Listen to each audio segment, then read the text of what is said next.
Hello everyone, welcome to creative IAS academy 10,000 MCQ challenge. ಪ್ರಶ್ನೆಗಳನ್ನು ನೋಡ್ತಾ ಹೋಗೋಣ. ಎಸ್, ಮೊದಲನೇ ಪ್ರಶ್ನೆ ಈ ರೀತಿಯಾಗಿದೆ. PM ಯಶಸ್ವಿ ಸ್ಕೀಮ್ ಬಗ್ಗೆ ಕೇಳಿದ್ದಾರೆ. ಸೊ ಇದು ಸೆಂಟ್ರಲ್ ಗೌರ್ಮೆಂಟ್ ಸ್ಕೀಮ್. PM ಯಶಸ್ವಿ scheme it is scholarship program for other backward class, OBC and economically backward class EBC only ಅಂತ ಇದೆ. ಸೊ ನೋಡಿ, ಯಾವುದೇ ಒಂದು ಸ್ಕೀಮ್ಗೆ ಸಂಬಂಧಪಟ್ಟಂತೆ ನೀವು ಕೆಲವೊಂದು ಎಕ್ಸ್ಟ್ರೀಮ್ ಸ್ಟೇಟ್ಮೆಂಟ್ಸ್ಗಳನ್ನು ನೋಡಬೇಕಾಗುತ್ತೆ. ಓನ್ಲಿ ಅಂತ ಕೇಳಿದ್ದಾರೆ ನೋಡಿ. ಸೊ ನೋಡಿ, ಓನ್ಲಿ ಅಂತ ಕೇಳಿದಾಗ ನಾವು ತುಂಬ ಅಬ್ಸರ್ವ್ ಆಗಿರಬೇಕು, ತುಂಬ ಎಚ್ಚರಿಕೆಯಿಂದ ಆಗಿರಬೇಕು. ಕಾರಣ ಏನು ಅಂದರೆ, ಈ ಒಂದು ಸ್ಕೀಮು OBC ಮತ್ತು EBC ಎಕನಾಮಿಕಲಿ ಬ್ಯಾಕ್ವರ್ಡ್ ಕ್ಲಾಸ್ ಕ್ಯಾಟಗರಿಗೆ ಸೇರಿರ್ತಕ್ಕಂತಹ ಸ್ಟೂಡೆಂಟ್ಸಿಗೆ ಅಲ್ಲದೆ ಮತ್ತು ಡಿನೋಟಿಫೈಡ್ ನೊಮ್ಯಾಡಿಕ್ ಟ್ರೈಬ್ಸ್ ಅಂತೇಳಿ ಕರಿತೀವಿ. ಅದನ್ನು ಸಿಂಪಲ್ ಆಗಿ DNT ಅಂತೇಳಿ ಕರಿತೀವಿ. ಈ ಒಂದು ವರ್ಗಕ್ಕೆ ಬಿಲಾಂಗ್ ಆಗಿರುವಂತಹ ಸ್ಟೂಡೆಂಟ್ಸ್ಗಳಿಗೂ ಕೂಡ ಸ್ಕಾಲರ್ಶಿಪ್ಪನ್ನು ಕೊಡಲಾಗುತ್ತದೆ ಈ PM ಯಶಸ್ವಿ ಸ್ಕೀಮ್ನ ಅಡಿಯಲ್ಲಿ. ಆದುದರಿಂದ ಈ ಮೊದಲನೇ ಸ್ಟೇಟ್ಮೆಂಟ್ ಏನಾಗ್ತಾ ಹೋಗುತ್ತೆ, ರಾಂಗ್ ಆಗ್ತಾ ಹೋಗುತ್ತೆ. ಎರಡನೇ ಸ್ಟೇಟ್ಮೆಂಟ್ ನೋಡ್ಕೊಳ್ಳೋಣ. It offers both pre matric and post matric scholarship ಅಂತೇಳಿದೆ.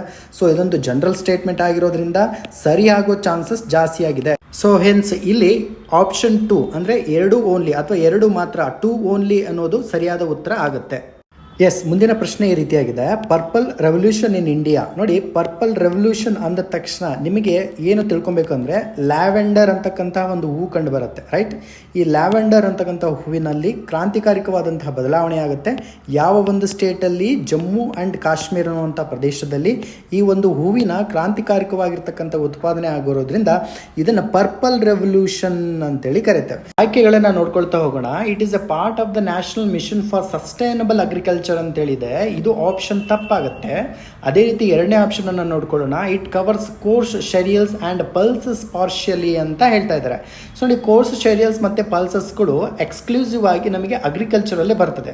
ಈ ಅಗ್ರಿಕಲ್ಚರಲ್ಲಿ ಬರ್ತಿರ್ತಕ್ಕಂಥ ಸಂದರ್ಭದಲ್ಲಿ ಇವೆಲ್ಲವೂ ಕೂಡ ಆಹಾರ ಧಾನ್ಯಗಳು, ಇವೆರಡೂ ಕೂಡ ನಮಗೆ ಪರ್ಪಲ್ ರೆವಲ್ಯೂಷನಲ್ಲಿ ಬರೋದಿಲ್ಲ. ಜೊತೆಗೆ national mission for sustainable agriculture ಅಂತ ಇದೆ. ನೋಡಿ, first of all sustainable agriculture ಅಂದರೆ ಏನು?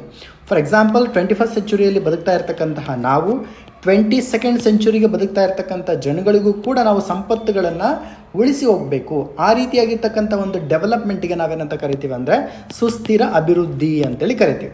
ಸೊ ಹಾಗಾಗಿ ಪರ್ಪಲ್ ರೆವಲ್ಯೂಷನ್ನು ನ್ಯಾಷನಲ್ ಮಿಷನ್ ಆನ್ ಸಸ್ಟೈನಬಲ್ ಅಗ್ರಿಕಲ್ಚರ್ನ ಅಡಿಯಲ್ಲಿ ಬರೋದಿಲ್ಲ. ಹಾಗಾಗಿ 2 ಸ್ಟೇಟ್ಮೆಂಟ್ ತಪ್ಪಾಗುತ್ತೆ. ಇಲ್ಲಿ ಸರಿಯಾದ ಉತ್ತರ ನೀದರ್ 1 nor 2. ಮುಂದಿನ ಪ್ರಶ್ನೆ ಈ ರೀತಿಯಾಗಿದೆ. Often heard in news Bering strait lies between ಅಂತೇಳಿ. ಸೊ ಇಲ್ಲಿ ಸರಿಯಾಗಿರ್ತಕ್ಕಂಥ ಉತ್ತರವನ್ನು ನೋಡ್ಕೊಳ್ಳೋದಾದರೆ Pacific Ocean and Arctic Ocean sir. ಚಿತ್ರದಲ್ಲಿ ಗಮನಿಸ್ಬೋದು ನೀವು, ಈ ಭಾಗದಲ್ಲಿ ಕಂಡುಬರುತ್ತೆ ನೋಡಿ ಸರ್, ಬೇರಿಂಗ್ ಸ್ಟ್ರೈಟ್ ಅಂತೇಳಿ ಕರಿತೀವಿ. ಸೊ ಇದರ ಉತ್ತರ ಭಾಗದಲ್ಲಿ ನಿಮಗೆ ಯಾವ ಸಾಗರ ಕಂಡುಬರುತ್ತೆ ಅಂತ ನೋಡಿಕೊಂಡಾಗ ಆರ್ಕಿಟಿಕ್ ಸಿ ಅಥವಾ ಆರ್ಕಿಟಿಕ್ ಓಷನ್ ಅಂತೇಳಿ ಕರಿತೀವಿ. ಅದೇ ರೀತಿಯಾಗಿ ದಕ್ಷಿಣ ಭಾಗದಲ್ಲಿ ಪೆಸಿಫಿಕ್ ಓಷನ್ ನಿಮಗೆ ಕಂಡುಬರುತ್ತೆ. ಇವೆರಡೂ ಭಾಗಗಳನ್ನು ಸೇರಿಸ್ತಕ್ಕಂತಹ ಒಂದು ಸ್ಟ್ರೈಟ್ ಈ ಬೇರಿಂಗ್ ಸ್ಟ್ರೈಟ್. ಸರಿಯಾಗಿ ನೆನ್ಪಿಟ್ಕೋಬೇಕು. ಸುಮಾರು ಎಕ್ಸಾಮ್ಸ್ಗಳಲ್ಲಿ ಈ ಒಂದು ಪ್ರಶ್ನೆಯನ್ನು ಕೇಳಲಾಗಿದೆ. ಅದರ ಜೊತೆಗೆ ತುಂಬ ಸುದ್ದಿಲೂ ಕೂಡ ಇದೆ. ಸೊ ಈ ಒಂದು ಸ್ಟ್ರೈಟನ್ನು ಇನ್ನೊಂದು ರೀತಿಯಲ್ಲೂ ಕೂಡ ಕೇಳುವಂಥ ಚಾನ್ಸಸ್ ಇದೆ. ರಷ್ಯಾ ಎನ್ನುವಂಥ ಒಂದು ದೇಶ, ಅದರ ಜೊತೆಗೆ USA United States of America, ಇವೆರಡೂ ದೇಶಗಳನ್ನು ಕನೆಕ್ಟ್ ಮಾಡುವಂತಹ ಸ್ಟ್ರೈಟ್ ಯಾವುದು ಅಥವಾ ಇವೆರಡೂ ಭಾಗಗಳನ್ನು ಬೇರ್ಪಡಿಸ್ತಕ್ಕಂತಹ ಸ್ಟ್ರೈಟ್ ಯಾವುದು ಅಂತ ಕೇಳಿದಾಗ ನೀವು ಬೇರಿಂಗ್ ಸ್ಟ್ರೈಟ್ ಅಂತೇಳಿ ಏನು ಮಾಡಬೇಕಾಗತ್ತೆ, ನೆನ್ಪಿಟ್ಕೊಳ್ಬೇಕಾಗತ್ತೆ. ಮುಂದಿನ ಪ್ರಶ್ನೆ ಸೋಲಾರ್ ಸಿಸ್ಟಮ್ಗೆ ಸಂಬಂಧಪಟ್ಟಿರ್ತಕ್ಕಂಥದ್ದು, ಸೌರ ವ್ಯೂಹಕ್ಕೆ ಸಂಬಂಧಪಟ್ಟಿರ್ತಕ್ಕಂಥದ್ದು. 4 ಆಪ್ಷನ್ಸ್ಗಳಿದ್ದಾವೆ. ಇದರಲ್ಲಿ ಸರಿಯಾದ್ದು ಯಾವುದು ಅಂತೇಳಿ ನಾವು ಐಡೆಂಟಿಫೈ ಮಾಡಬೇಕು. ಸೊ ಮೊದಲನೇ ಆಯ್ಕೆ ಈ ರೀತಿಯಾಗಿದೆ. Mercury is the hottest planet in the solar system. Ganymede satellite of Saturn is the largest satellite in the solar system.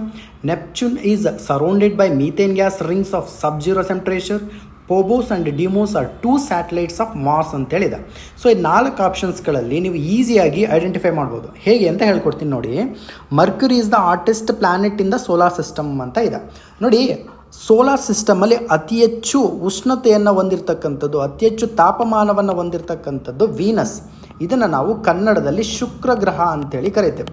ಅತಿ ಹೆಚ್ಚು ಒಳಿತಕ್ಕಂತಹ ಗ್ರಹನೂ ಕೂಡ, ಅದಕ್ಕೆ ಇದನ್ನು ಬೆಳ್ಳಿ ಚುಕ್ಕಿ ಅಂತಲೂ ಕೂಡ ಕರಿತೇವೆ.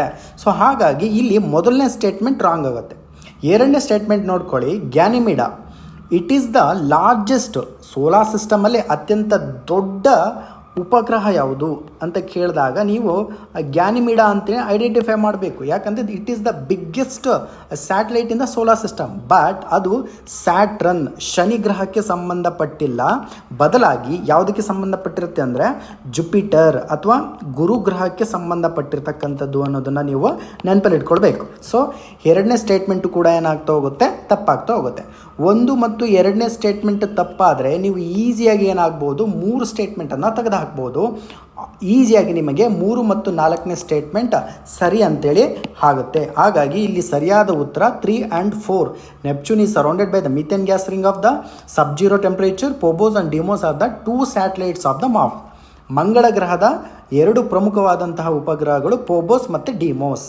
ಮುಂದುವರೆದಂತೆ ಅಸರ್ಷನ್ ಮತ್ತು ರೀಸನಿಂಗ್ ಇವೆರಡಕ್ಕೆ ಸಂಬಂಧಪಟ್ಟಿರ್ತಕ್ಕಂಥ ಕ್ವಶನನ್ನು ಇಲ್ಲಿ ಕೇಳಲಾಗಿರುವಂಥದ್ದು. ನೋಡಿ, ಇದು ತುಂಬಾ ಇಂಪಾರ್ಟೆಂಟ್. UPSC ಮತ್ತು KPSCಲಿ ಇದೊಂದು one of the best question ಅಂತಲೂ ಕೂಡ ಹೇಳ್ಬೋದಾಗಿದೆ. ಯಾಕಂದರೆ ಇತ್ತೀಚೆಗೆ ನಡೆದಿರ್ತಕ್ಕಂತಹ ಅಸಿಸ್ಟೆಂಟ್ ಕಂಟ್ರೋಲರ್ ಎಕ್ಸಾಮಲ್ಲೂ ಕೂಡ ಇದೇ ರೀತಿಯಾಗಿರ್ತಕ್ಕಂಥ ಪ್ರಶ್ನೆ ಮರುಕಳಿಸಿದೆ. ಆದುದರಿಂದ ಇದೇ ರೀತಿಯಾಗಿ ನಾವು ಅಧ್ಯಯನವನ್ನು ಮಾಡಬೇಕು.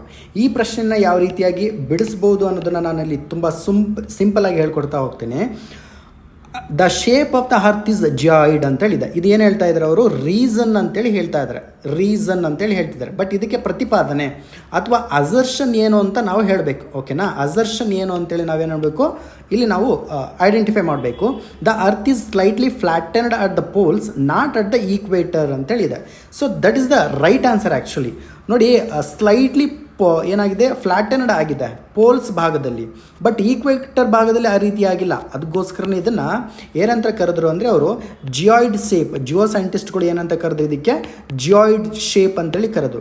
ಜಿಯಾಯ್ಡ್ ಶೇಪ್ ಅಂತೇಳಿ ಕರೆದ ತಕ್ಷಣ ಅದಕ್ಕೆ ನಾವು ಅರ್ತ್ ಶೇಪ್ಡ್ ಅಂತಲೂ ಕೂಡ ಹೇಳ್ತೇವೆ, ಕರಿತೇವೆ. ಸೊ ಆದುದರಿಂದ ಇಲ್ಲಿ ಯಾವುದು ಸರಿಯಾದ ಉತ್ತರ ಅಂತ ನೋಡ್ಕೊಂಡು ಹೋದಾಗ both A and R are true. R is the correct explanation of A ಅಂತೇಳಿ ಹೇಳ್ಬೋದು. ಆದುದರಿಂದ option A is the right answer. ಕೊನೆ ಭಾಗದಲ್ಲಿ ಒಂದು ಪ್ರಶ್ನೆಯನ್ನು ಕೇಳ್ತೀನಿ. Which is the 5th largest planet in earth sun family ಅಂತೇಳಿ ಪ್ರಶ್ನೆಯನ್ನು ಕೇಳಿದ್ದೀನಿ. ಇದಕ್ಕೆ ಸರಿಯಾಗಿರ್ತಕ್ಕಂಥ ಉತ್ತರವನ್ನು ನೀವು ಕಾಮೆಂಟ್ ಮುಖಾಂತರವಾಗಿ ತಿಳಿಸಬೇಕು.